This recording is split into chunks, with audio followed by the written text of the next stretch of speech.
காரியங்களில் விட்டுவிட வேண்டிய எல்லாத்தையும் நம்ம விட்டு தேவையில்லாத காரியங்களை எல்லாத்தையும் அப்புறப்படுத்திட்டோம். ஆண்டவர் விரும்பாத காரியங்களை எல்லாத்தையும் சுத்தமாக வெளியே தள்ளிட்டோம்.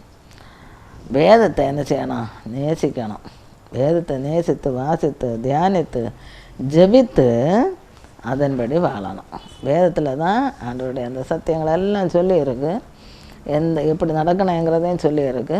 அவர் காட்டுற அந்த வழியில் நம்ம நடக்கணும். வேதத்தை நேசித்து வாசித்து தியானிக்கணும், ஜெபிக்கணும். அப்புறம் அவருடைய பாதையில் நம்ம நடக்கணும். அப்போ அவர் நம்முடைய பாதையை அவர் செம்மைப்படுத்தி காத்து நடத்துவார். வேதம் நமக்கு நல்ல ஒரு வழியை காட்டி தரும். ஏசாயா 26:7 நீதிமானுடைய பாதை செம்மையாக இருக்கிறது, மகா நீதிபரராகிய நீர் நீதிமானுடைய பாதையை செம்மைப்படுத்தி படுத்துகிறீர். அதாவது நீதிமானுடைய பாதை செம்மையாக இருக்கிறது தான். ஆண்டவர் மகா நீதிபரராகிய நீர். ஆண்டவர் நீதிபரர், அவர் மகா நீதிபரர். அவர் நீதிமானுடைய பாதையை செம்மைப்படுத்தி இருக்கிறார் அப்படின்னு சொன்ன போல் அவர் செம்மைப்படுத்தி நடத்துவார். அவருக்கு பிரியமாக அந்த வேதத்தின்படி நம்ம நடக்கும்போது அவர் நம்மை செம்மைப்படுத்தி நடத்துவார். அவருடைய பாதை நமக்கு கிருபையும் சத்தியம் நிறைந்தவையாக இருக்கும்.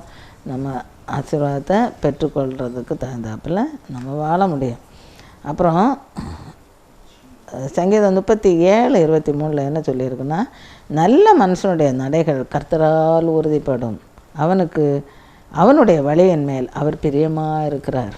அதாவது நல்ல மனுஷனுடைய நடைகள் கர்த்தரால் உறுதிப்படுமா, அவனுடைய வழியின் மேலே அவன் நடக்கிற அந்த வழியின் மேலே ஆண்டவர் பிரியமாக இருக்கிறாரு. அப்போ அந்த நல்ல மனுஷனுடைய வழி என்னங்கிறத பார்க்கணும். அந்த வழியில் நம்ம நடக்கணும். அப்போ அதுதான் ஆண்டவருக்கும் பிரியம், நமக்கும் ஆசீர்வாதத்தை பெற்றுத்தரும். அப்புறம் ரோமர் 8:14 எவர்கள் தேவனுடைய ஆவியினாலே நடத்தப்படுகிறார்களோ அவர்கள் தேவனுடைய புத்திரராக இருக்கிறார்கள். இனி நல்ல வழி அப்படின்னா ஒன்று நல்ல மனுஷனுடைய வழி நல்ல வழி, ரெண்டாவது என்னென்னா தேவ ஆவியினால் நடத்தப்படக்கூடிய வழி நல்ல வழி. அதுதான் எவர்கள் தேவனுடைய ஆவியினாலே நடத்தப்படுகிறார்களோ அவர்கள் தேவனுடைய புத்திரராக இருக்கிறார்கள். தேவனுடைய ஆவியினால் நடத்தப்படுகிறவர்களாக நம்ம இருக்கணும். ஆவியானவர்கிட்ட ஒப்படைக்கணும். ஆவியானவர் நம்ம நடத்துவார். நம்முடைய ஆவியோடு சேர்ந்து நல்ல வழி இதுதான்ங்கிறத அவர் சொல்லி தருவார். அந்த வழியில் நடக்கணும். அப்போ அந்த தேவனுடைய ஆவியினால் நடத்தப்படுகிறவர்கள் தேவனுடைய புத்திரங்களாம். அப்படியே ஆண்டவருடைய பிள்ளைகளாக நம்ம இருக்கணும். அப்படி தேவாவினால் நடத்தப்படக்கூடிய அந்த வழி அது நல்ல வழி. சங்கீதம் 32:8 நான் உனக்கு போதித்து நடக்க வேண்டிய வழி உனக்கு காட்டுவேன், உண்மையில் என் கண்ணை வைத்து உன ஆலோசனை சொல்லுவேன். நான் உனக்கு போதிப்பேன், வசனத்தின் மூலம் வேதத்தின் மூலம் போதித்து நீ நடக்க வேண்டிய வழி உனக்கு காட்டுவேன். அதை நான் காட்டும்போது நீ அந்த வழியில் நடக்கணும். உண்மையில் என் கண்ணை வைத்து உன ஆலோசனை சொல்லுவேன். நீ நடக்காத பட்சத்தில் உனக்கு ஆலோசனையும் சொல்லி தருவேன். அதை கேட்கணும், கேட்டு நடக்கணும். அப்போ உனக்கு ஆசீர்வாதம் கிடைக்கும். செம்மையான வழி நம்ம தெரிந்து கொண்டு நடக்கணும். அதுதான் நல்ல வழி. சங்கீதம் 143:10 உமக்கு பிரியமானதை செய்ய எனக்கு போதித்தரல நீரே என் தேவன், உம்முடைய நல்ல ஆவி என்னை செம்மையான வழியில் நடத்துவாராங்க. செம்மையான வழியில் நல்ல ஆவியானவர் அவர் நம்மை செம்மையான வழியில் நடத்துவார். அவருக்கு பிரியமானது செய்தால் அதனால் பிரியமானது செய்ய எனக்கு போதித்தரலன்னு அவர் வேண்டுறாரு. நாமளும் அதுபோல் வேண்டணும். ஆண்டவரே உமக்கு பிரியமானது நான் செய்ய எனக்கு நீர் சொல்லித்தாருங்க, நாங்கள் அதில் நடக்கிறோம். நீரே என் தேவன், நீரே என்னை உம்முடைய நல்ல ஆவி என்னை செம்மையான வழியில் நடத்துவாராக அப்படின்னு சொல்லிட்டு அவர் சொல்கிற போல நம்ம வேண்டும்போது ஆண்டவர் நம்மை அவருடைய செம்மையான பாதையில் நடத்துவார். அவருடைய ஆசீர்வாதத்தினால என்னை நிறைய தள்ளுவார். தாவீதுடைய ஜெபம் இப்போ ஆண்டவருக்கு பிரியமாக நடக்கணுங்கிறது. அந்த மாதிரி நாமளும் ஆண்டவருக்கு பிரியமாக நடக்கணுங்கிற வாஞ்சி உள்ளவங்களாக நம்ம இருக்கணும். ஆவியானவர் நடத்த அவர் தன்னை ஒப்பு கொடுக்குறாரு. அதுபோல் நாம் ஆவியானவருடைய அந்த நடத்துதலுக்கு நம்ம ஒப்பு கொடுக்கணும். அந்த மாதிரி நம்ம ஒப்பு கொடுக்கும்போது ஒரு வெற்றியுள்ள வாழ்க்கை நமக்கு வாழ முடியும். அந்த வாழ்க்கை தான் அந்த வழியில் நம்ம நடக்கும்போது அதுதான் நமக்கு சந்தோஷம் மகிழ்ச்சியும் தரும். அது நல்ல வழியில் நம்ம நடப்போம், ஆசீர்வாதத்தை பெற்றுக்கொள்வோம். அப்படியே நல்ல வழியில் நடந்த ஆசீர்வாதத்தை பெற்றுக்கொள்கிறவங்க நல்லவர்கள், நீதிமான்கள். ஆனால் நல்ல வழியில் நடக்காமல் வேதத்தின் வார்த்தைக்கு கீழ்ப்படியாமல் நடந்து துன்மார்க்கமாக நடந்தால் துன்மார்க்கடைய வழியாக இருந்தால் நம்ம தேர்ந்தெடுக்கக்கூடாது. அதை விட்டு விலகி போயிடணும். அந்த வழி தீய வழி நேராக நரகத்துக்கு கொண்டு போகும். ஆனால் நல்ல வழியில் நடந்தால் நேராக பரலோக ராஜ்யத்துக்கு கொண்டு போகும். அந்த வழியில் தான் நம்ம நடக்கணும். அதுதான் ஆசீர்வாதத்தையும் நமக்கு பெற்றுத்தரோம். பிரச்சனைகள் போராட்டங்கள் எல்லாம் வராதபடிக்கு நம்மை பாதுகாத்துக்கொள்ளும். ஒரு சமாதானமான இளைப்பாறுதலான ஒரு வாழ்வை நம்ம பெற்றுக்கொள்ளலாம். அதனால் நல்ல வழியில் நம்ம நடப்போம். நல்ல வழியில் நடக்காமல் இருந்தால் என்னென்ன அனுபவிக்க வேண்டி வரும் என்னங்கிறத பற்றி அடுத்தது பார்க்கலாம். அதாவது அந்த முதலாவது பகுதியில் நம்ம பார்த்தோம். என்ன பார்த்தோன்னா, உங்கள் ஆத்மாவுக்கு இளைப்பாறுதல் கிடைக்கும், அவர்களோ நாங்கள் அதில் நடக்க மாட்டோம் என்கிறார்கள். நாங்கள் அதில் நடக்க மாட்டோம்னு சொல்கிறாங்களாம். அப்போ துன்மார்க்கமாக நடக்கிறவங்க அதில் நடக்க மாட்டேன்னு சொல்லுவாங்க, நல்லவங்க கடவுளுடைய பாதையில் நடப்பேன்னு சொல்லுவாங்க. அப்போ துன்மார்க்கமாக நடக்கிறவங்க நடக்க மாட்டேன்னு சொல்கிறாங்க. நடக்காமல் இருந்தால் என்ன வரும்? கர்த்தருடைய வழியில் நடக்காமல் அல்லது அவர் சொல்லக்கூடிய அந்த நல்ல வழியில் நடக்காமல் இருந்தால் என்ன பலன் கிடைக்குங்கிறத பற்றி எரேமியா 6:19 சொல்லியிருக்கும். இந்த ஜனங்கள் என் வார்த்தைகளை கேளாமல் இருந்து என் நியாயப்பிரமாணத்துக்கு செவி கொடாமல் அதை வெறுத்து விடுகிறார்கள். அவர்கள் மேல் நான் அவர்கள் நினைவுகளின் பலனாகிய தீங்கை வரப்படுவேன். அதாவது இந்த ஜனங்கள் வார்த்தைகளை கேட்கல, வார்த்தைகள் ஆண்டவருடைய வார்த்தைகளை சொல்லுவாங்க, கேட்க மாட்டாங்க, வாசிக்கவும் மாட்டாங்க, கேட்கவும் மாட்டாங்க. அப்படி கேளாமல் இருந்து என் நியாயப்பிரமாணத்துக்கு செவி கொடாமல் அதை வெறுத்து விடுகிறார்கள். நியாயப்பிரமாணத்துக்கு செவியும் கொடுக்கறதில்ல, அதை வெறுத்து விடுகிறார்கள். இது துன்மார்க்குடைய வேலை. ஆண்டவருக்கு பிரியமில்லாத காரியங்களை செய்கிறதுக்கு மனதுள்ளவங்களுடைய வேலை. அப்போ அதுக்கு செவியும் கொடுக்குறதில்ல, கேட்கவும் மாட்டாங்க, வெறுத்து விடுகிறாங்க. அவர்கள் மேல் நான் அவர்கள் நினைவுகள் பலனாகிய தீங்கு வரப்பணும். அவருடைய நினைவு எப்போ மற்றவங்களை எப்படி கெடுக்கணும், எப்படி தீங்கு விளைவிக்கலாம், எப்படி மோசம் பண்ணலாம், தீங்கு செய்யணுங்கிறது அவங்களுடைய எண்ணம். அவங்களுடைய முழு எண்ணமும் முழு சிந்தையும் அதனால தான் நிறைஞ்சிருக்கும். அப்போ அவங்களுடைய நினைவுகளின் பலனாகிய தீங்கை வரப்பண்ணுவேன். அவங்களுடைய எண்ணத்துக்கு தகுந்தாப்பில், அவங்களுடைய மனசில் என்ன இருக்குதோ அதுக்கு தகுந்தாப்பில் அவங்களுக்கு நான் வரப்பண்ணுவேன்னு நான் ஆண்டவர் சொல்கிறாரு. அவங்களுடைய மனசில் ஃபுல்லாக தீங்கு செய்யணுங்கிறது தான். அப்போ அந்த தீங்கை நான் அவங்களுக்கு வரப்பண்ணுவேன் அப்படின்னு சொல்கிறாரு. அப்போ ஏன்னா அவங்க ஜனங்கள் அந்த மாதிரிப்பட்ட ஜனங்கள் துன்மார்க்கர்கள் என்ன செய்ய மாட்டாங்க, ஆண்டவருடைய வார்த்தையே கேட்க மாட்டாங்க, ஆண்டவருடைய நியாயப்பிரமாணத்துக்கும் செய்து கொடுக்க மாட்டாங்க. அதை செய்து கொடுக்காமல் அதை வறுத்து கொடுக்குறாங்க. அதனால தான் அவங்களுடைய மனசில் என்ன இருக்குதோ அதுபடி அவங்களுக்கு கிடைக்கும், பலன் கிடைக்கும். அவர்களுடைய நினைவுகள் பலனாகிய தீங்கை வரப்பண்ணுவேன் அப்படின்னு சொல்கிறாங்க. அதனால் தீங்கான காரியங்கள் நம்ம மனசில் இருக்கக்கூடாது. தீங்கான காரியங்கள், தீமை செய்யணும், மற்றவங்களை கெடுக்கணும், மற்றவங்களை எப்படி வஞ்சிக்கணும், மற்றவங்களை எப்படி மோசம் பண்ணணும், இந்த மாதிரிப்பட்ட தீமையான காரியங்கள், இது சாத்தானுடைய கேரக்டரு, சாத்தானுடைய சிந்தனை. அதுக்கு நம்ம இடம் கொடுக்கக்கூடாது. அது இருந்துன்னா என்ன நம்ம நினைக்கிறோமோ அது போல தான் நம்ம வாழ்க்கையில் வரும். நம்ம நல்லது நினச்சோன்னா நல்லது வரும், தீமையானது நினச்சா தீமை வரும். அதனால் தீமையான காரியங்களுக்கு இடம் கொடுக்கக்கூடாது. ஆண்டவருக்கு பிரியமாக நடக்கணும், ஆண்டோடைய வார்த்தைகளுக்கு கீழ்ப்படிந்து நடக்கணும், அவருடைய கட்டளைகளுக்கு நியமங்களுக்கும் அதை செவியும் கொடுக்கணும், செவி கொடுத்து கேட்டு நடக்கணும். அவருடைய கட்டளைகளுக்கு நியாயப்பிரமாணத்துக்கும் செவி கொடுக்காமல் இருந்தால் தீங்கு வரும், அழிவு வரும், நாசம் வரும் அப்படின்னு பார்க்குறோம். இது நம்ம யாருடைய வாழ்க்கையின் மேலே அறிந்து கொள்ள போகிறோன்னா மனாசேனுடைய வாழ்க்கையின் மேலே அறிந்து கொள்ள போகிறோம். அதாவது கர்த்தருடைய சித்தம் செய்யாமல் பொல்லாப்பானதை செய்த மனாசே, அவனுடைய வாழ்க்கையில் என்ன நடந்தது, அவன் எப்படி மாறினா என்னங்கிறத பற்றி 2 நாளாகவும் 33:2 கர்த்தர் இஸ்ரவேல் புத்திரருக்கு முன்பாக துரத்தின ஜாதிகளுடைய அருவருப்புகளின்படி அவன் மனாசே கர்த்தரின் பார்வைக்கு பொல்லாப்பானதை செய்தான். இவனுடைய தகப்பனார் நல்லவர் இசைக்கியா, ஆனால் இவன் என்ன செய்கிறான், கர்த்தரின் பார்வைக்கு பொல்லாப்பானதை செய்கிறான்.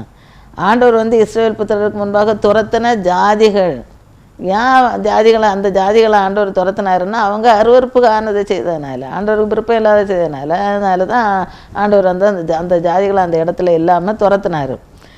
இவன் அந்த மாதிரிப்பட்ட காரியங்களை, அந்த ஜாதிகள் செய்த அந்த அருவருப்பான காரியங்களை இவன் என்ன செய்கிறான்னா செய்து கர்த்தருடைய பார்வைக்கு பொல்லாப்பானதை செய்து ஆண்டவருக்கு கோபம் உண்டாக்குறான். 2 நாளாகும் 33:3 அவன் தன் தகப்பனாகி எசேக்கியா தகர்த்து போட்ட மேடைகளை திரும்பவும் கட்டி பாகால்களுக்கு பலிபீடங்களை எடுப்பித்து தோப்புகளை உண்டாக்கி வானத்தின் சேனையெல்லாம் பணிந்து கொண்டு அவைகளை சேவித்து, அடுத்தது எருசலேமிலே என் நாமம் என்றென்றைக்கும் விளங்கும் என்று கர்த்தர் சொன்ன தம்முடைய ஆலயத்திலே பலிபீடங்களை கட்டி கர்த்தருடைய ஆலயத்தின் 2 பிரகாரங்களிலும் வானத்தின் சேனைகளுக்கெல்லாம் பலிபீடங்களை கட்டினான்.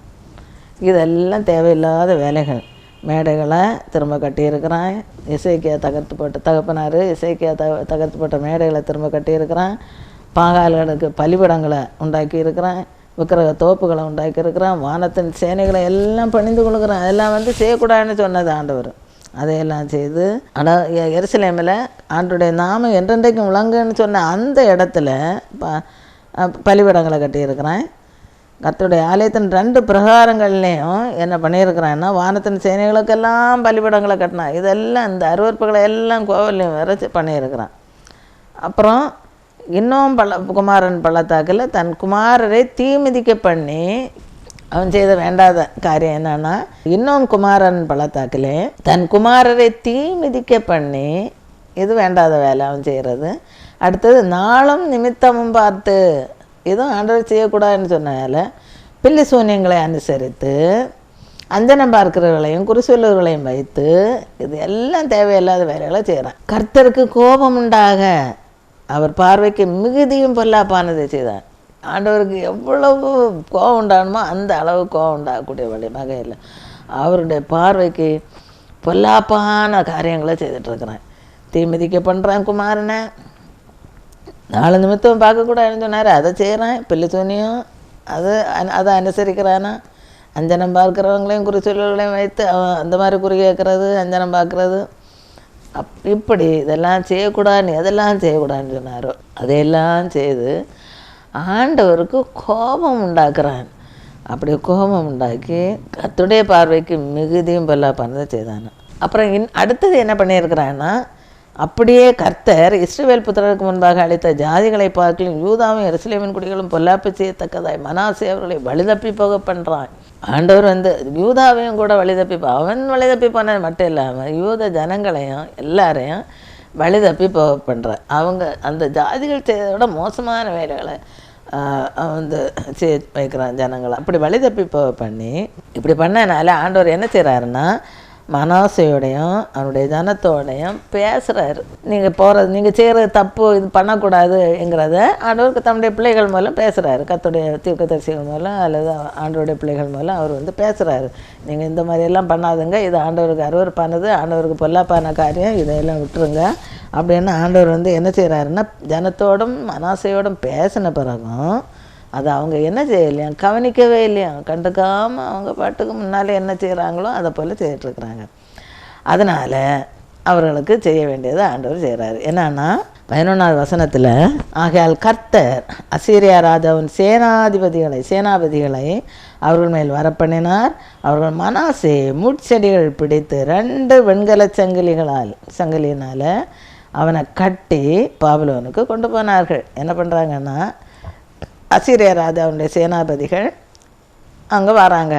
அவங்க வந்ததும் மனாசே என்ன செய்கிறாங்களாம், முட்செடிகளில் அவனை பிடிச்சி கட்டுறாங்களாம். முட்செடிகளில் பிடிச்சி 2 வெண்கல சங்கிலியினால் அவனை கட்டி பாபிலோனுக்கு கொண்டு போனார்கள். இப்போ ஒழுங்காக இருந்து அமைதியான அமெரிக்கான வாழ்வு ஆண்டவருடைய கற்பனைகளுக்கு கீழ்ப்படிந்து நடந்தான். இப்போ கீழ்ப்படிந்து நடக்கல. ஆண்டவருக்கு என்னென்ன பிடிக்காதோ எல்லாத்தையும் செய்கிறேன். மேடைகளை வைக்கிறதும், பலிபீடங்களை கட்டுறதும், விக்கிரக தோப்புகளை எல்லாம் உண்டாக்குறதும், அஞ்சனம் பார்க்குறது, குறி சொல்லுகிறது, மந்திரவாதம் செய்கிறது, பில்லி சூன்யம் பண்ணுறது, அப்புறம் தீமிதிக்க பண்ணுறது, இப்படி வேண்டாத வேறு ஆண்டவர் அருவருக்கக்கூடியது, ஆண்டவருக்கு விருப்பம் இல்லாத பொல்லாப்பான மிகுதியும் பொல்லாப்பை செய்தான் அப்படின்னு பார்க்குறோம். இப்படி பொல்லாப்பானதை எல்லாத்தையும் செய்தான். கடைசியில் ஆண்டவர் சொல்லி பார்க்குறாரு, இப்படி செய்கிற தப்பு, இதில் இருந்து மனம் திரும்பி ஒழுங்காக நல்ல பிள்ளைகளாக மாறுங்கன்னு சொல்லி பார்க்குறாரு. ஆனாலும் கேட்கல. அப்போ என்ன செய்கிறாரு, சொல்லி பார்த்த பிறகு கேட்கலன்னா அடுத்தது செய்ய வேண்டியது அவர் செய்கிறாரு. என்னன்னா, அசீரியா ராஜா அவனுடைய சேனாபதிகள் வராங்க. அவங்க வந்து இவனை பிடிக்கிறாங்க. பிடிச்சி முட்செடிகளில் பிடிச்சாங்களாம். வெண்கல சங்கிலியே போட்டவனை கட்டி பாபிலோனை கொண்டு போனாங்க. அந்த வெண்கல சங்கிலியினால் கட்டி பாபிலோனை கொண்டு போய் பயங்கரமாக நெருக்கியிருப்பாங்க. பயங்கர பனிஷ்மெண்ட் எல்லாம் கொடுத்துருப்பாங்க. அப்படி நெருக்கப்படும் போது, இப்படி தேவையதெல்லாம் நெருக்கப்படுகையில் தன் தேவனாகிய கர்த்தரை நோக்கி கெஞ்சுக்கிறான். இப்படி ரொம்ப நெருக்கப்படும் சங்கிலியினால் கட்டி இழுத்துட்டு போய் அங்கே போய் நெருக்கும்போது அந்த நெருக்கத்தில் என்ன செய்கிறான்னா ஆண்டவரை நினைக்கிறான். அது வரையிலும் விக்கிரகங்களையும் விக்கிரக தோப்புகளையும் எல்லாம் வச்சு கும்பிட்டுட்டு தேவையில்லாத வேலையெல்லாம் பண்ணிகிட்டு இருந்தவன் இப்போ ஆண்டவரை நோக்கி பார்க்குறான், கெஞ்சுக்கிறான். தன் பிதாக்கள் தேவனுக்கு முன்பாக மிகவும் தன்னை தாழ்த்தினான். இப்போ தன்னை தாழ்த்துக்கிறான், கெஞ்சுக்கிறான், தாழ்த்தி கெஞ்சுக்கிறான். ஆண்டவர் என்ன செய்கிறாரு, அவனுடைய விண்ணப்பத்தை கேட்குறாருப்பா. அவன் இப்படி அவன் ஆண்டவர் விண்ணப்பங்களை கேட்கிற தேவன் இல்லையா. கெஞ்சினா உடனே அவர் அதுக்கு செவி சாய்க்கிறவர். அதை தாழ்த்தி ஜெபம் பண்ணுறான். அந்த தாழ்மை உள்ளவர்களுக்கு கிருபை அளிக்கிறவர் இல்லை, பெருமை உள்ளவர்களுக்கு ஏற்றுக்கிறாரு, தாழ்மை உள்ளவர்களுக்கு கிருபை அளிக்கிறாருன்னு பார்க்குறோம். அப்போ அந்த தன்னை தாழ்த்தி நெருக்கத்தின் மத்தியில் நெருக்கும்போது தான் தங்க தாழ்மை வருது. அது வரையெல்லாம் வரையலை, மேட்டுமையாக நடக்கிறான், தேவையில்லாத்தையெல்லாம் செய்கிறான். இப்போ நெருக்கம் வந்த உடனே தன்னை தாழ்த்துக்கிறான், ஆண்டவரை நோக்கி பார்க்குறான், கெஞ்சுக்கிறான். இப்போ தான் பார்க்க தோணுது ஆண்டவர். அதுக்கு முன்னால் ஆண்டவர் சொன்ன பிறகு ஆட்களை வச்சு சொன்னார், கேட்கல, அதுக்கு செவியும் கூட கேட்கல, இஷ்டத்துக்கு நடந்தார். இப்போ ஆண்டவரை நோக்கி என்ன செய்கிறான்னா கெஞ்சுக்கிறானா, பார்க்குறான், ஆண்டவரை நோக்கி பார்க்குறான், தாழ்த்துக்கிறான். ஆண்டவர் என்ன செய்கிறாருன்னா அவரை நோக்கி அவன் விண்ணப்பம் 13 அவரை நோக்கி அவன் விண்ணப்பம் பண்ணி கொண்டிருக்கிற போது அவன் கெஞ்சுதலுக்கு இறங்கி ஜெபத்தை கேட்டு அவனை திரும்ப எருசலேமில் உள்ள தன்னுடைய ராஜ்யத்துக்கு வர பண்ணினார். கர்த்தரே தேவன் என்று அப்பொழுது மனாசே அறிந்தான். அவர் கெஞ்சுதலுக்கு இறங்குகிறாரு. அவர் இப்படி சொன்ன பிறகு கேட்காதவன்னு சொல்லிட்டு நம்ம என்ன அப்படி அணுகாமல் இருப்போம். ஆனால் ஆண்டவர் அப்படி இல்லை, அவர் கேட்குறாரு, அவர் இறங்குகிறாரு, அவனுடைய கெஞ்சுதலுக்கு இறங்குகிறாரு, அவனுடைய ஜெபத்தை கேட்குறாரு. கேட்டு அவனை என்ன செய்கிறாரா, திரும்ப எருசலேமில் உள்ள தன்னுடைய ராஜ்யத்துக்கு வர பண்ணுகிறார். திருப்பி வரான் ராஜ்யத்துக்கு. இப்போ அந்த தன்னுடைய ராஜ்யத்துக்கு வந்தாச்சு. கர்த்தரே தேவன் என்று அப்பொழுது மனாசே அறிந்தான். இப்போ தான் அறிவு வருது. அது வரையிலும் விக்கிரகங்களை கும்பிட்டுட்டு விக்கிரகம் தான் கடவுள்னு நினச்சிட்டு இருந்தேன். இப்போ தான் உணர்வு வருது, கர்த்தரே தேவன் என்று அப்பொழுது மனாசே அறிந்தான். அந்த நெருக்கப்படும் போது வரலைன்னா ஆண்டவரை பற்றி அவன் நினச்சிருக்கவே மாட்டான். விக்கிரகங்களை எல்லாம் வணங்கிட்டு அப்படி துன்மார்க்கமாக இருந்திருப்பான். இப்போ ஆண்டவரை கர்த்தரே தேவன் என்று அறிக்கை பண்ணுகிறான், கெஞ்சுகிறான், தன்னை தாழ்த்துகிறான், ஆண்டவரை நோக்கி பார்க்குறான், இத்தனையும் பண்ணுறான். இந்த மாதிரி நெருக்கம் வந்த பிறகு, அந்த நெருக்கம் வருமுன்னால சொன்ன பிறகு கேட்டிருந்தா ஆண்டவர் எச்சரித்தார், நீ பண்ணுறது தப்பு, இதையெல்லாம் விட்டுட்டுன்னு சொல்லி எச்சரித்த பிறகு கேட்கல. அதனால தான் இந்த மாதிரிப்பட்ட ஒரு பனிஷ்மெண்ட்டை அலோவ் பண்ணார். அதுக்கு பிறகு அவன் உணர்வடைகிறான். அதுக்கு முன்னால் உணர்வு இல்லை. அதுக்கு முன்னால் செய்யக்கூடாது என்னென்ன உண்டோ எல்லாத்தையும் செய்கிறான். இப்படி உணர்வு அடைஞ்சி பனிஷ்மெண்ட் வாங்கிட்டு உணர்வு அடைகிறத விட பனிஷ்மெண்ட் வாங்கும் முன்னாலே உணர்வு அடைகிறது நல்லது. இதில் என்ன நம்ம பார்க்குறோன்னா ஒரு எக்ஸ்பீரியன்ஸ் அவனுக்கு கிடைக்குது இல்லையா. கடவுளை விட்டு தூரம் போனால் என்ன எக்ஸ்பீரியன்ஸ் வரேன்னு, experience is the best teacher அப்படின்னு நம்ம பார்க்குறோம். பட்டாதான் புத்தி வரேன்னு சொல்லுவாங்க. அதுக்கு முன்னால் வேண்டாது எல்லாம் செய்கிறது பாவங்கள், என்னென்ன துரோக வேலைகள் உண்டோ, என்னென்ன அட்டூழியம் உண்டோ, என்ன மேட்டுமையாக எப்படியெல்லாம் நடக்கலாமோ அந்த மாதிரியெல்லாம் நடந்து ஆண்டவரை பற்றி நினைக்கிறது இல்லை. ஆண்டவரை இப்போ தானே நினைக்க தோணுது. ஆண்டவரை பற்றி ஆண்டவர் அசட்டை பண்ணுகிறது. அப்புறம் தண்டனை அனுபவிக்கும்போது தான் கொஞ்சம் உணர்வு வருது, தாழ்த்துக்கிறான், கெஞ்சுக்கிறான். அப்புறம் ஆண்டவர் பாவம் அவர் அவனை நினைக்கிறாரு, கெஞ்சுக்கிறானே அப்படின்னு நினச்சி அவனை ரட்சிக்கிறாரு. அதனால் நம்ம மேட்டுமை சிந்தையோடு நம்ம இருக்கக்கூடாது. தேவையில்லாத காரியங்களையும் அவனை போல எல்லாம் செய்து பனிஷ்மெண்ட் வாங்கக்கூடாது. அந்த மாதிரி பனிஷ்மெண்ட் வாங்கும்னாலே ஆண்டவர் ஒருவேளை நம்ம தவறான பாதையில் போகும்போது ஆண்டவர் எச்சரிக்கலாம். தவறான பாதையில் யாராவது போயிட்டு இருந்தால் அதை எச்சரிக்கும்போது அதை உடனே கேட்டு எச்சரிப்பின் சத்தத்தை கேட்டு மனம் திரும்பினா பனிஷ்மெண்ட் இல்லை.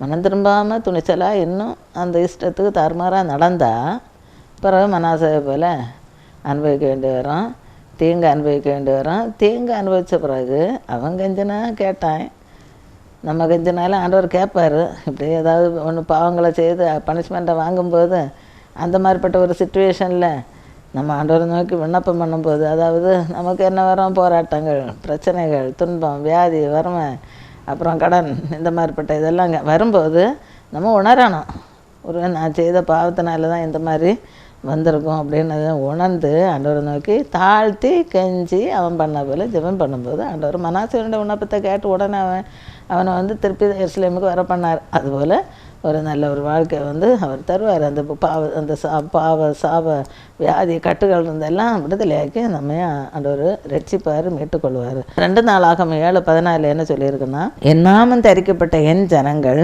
தங்களை தாழ்த்தி ஜெபம் பண்ணி என் முகத்தை தேடி தங்கள் பொல்லாத வழிகளை விட்டு திரும்பினால் அப்பொழுது பரலோகத்தில் இருக்கிற நான் கேட்டு அவர்கள் பாவத்தை மன்னித்து அவர்கள் தேசத்துக்கு க்ஷேமத்தை கொடுப்பேன்.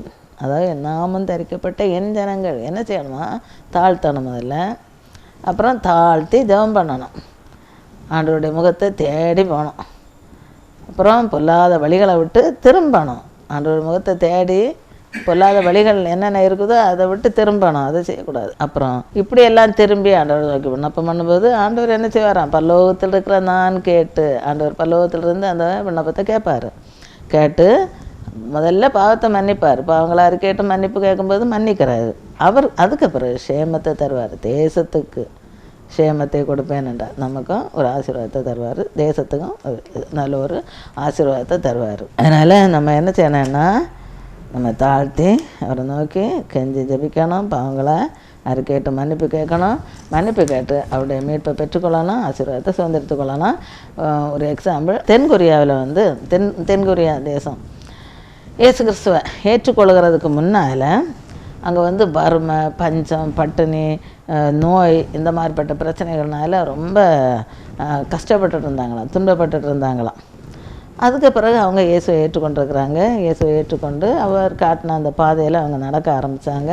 தங்களை தாழ்த்தி அவங்க ஜெபிக்க ஆரம்பித்தாங்க, ஜெபித்தாங்க. ஜெப வாழ்க்கை வந்து அவங்களுக்குள்ளால பெருகுச்சு. இதனால் என்ன நடந்ததுன்னா, ஜெபம் எப்போவும் ஜெபம் பண்ண ஆரம்பித்தாங்க. ஜெப வாழ்க்கை பெருகுனதும் என்ன நடந்ததுன்னா, தொழில் வளம் பெருகியது. அப்போ தொழில் வளம் பெருகுச்சுன்னா வருமானம் பெருகும். வருமானம் பெருகுச்சது, அங்கே ஒரு செழிப்பு உண்டாச்சு.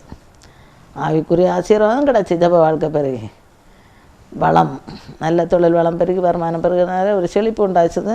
நல்ல ஒரு உலக பிரகாரமான ஆசீர்வாதமும் அவங்களுக்கு கிடச்சிதான். இப்படி இந்த ஆசீர்வாதங்களை பெற்று அவங்க நல்ல முறையில் அதை மகிழ்ச்சியோடு ஆண்டவரை துதித்து நன்றி செலுத்தி இருக்கிறாங்க.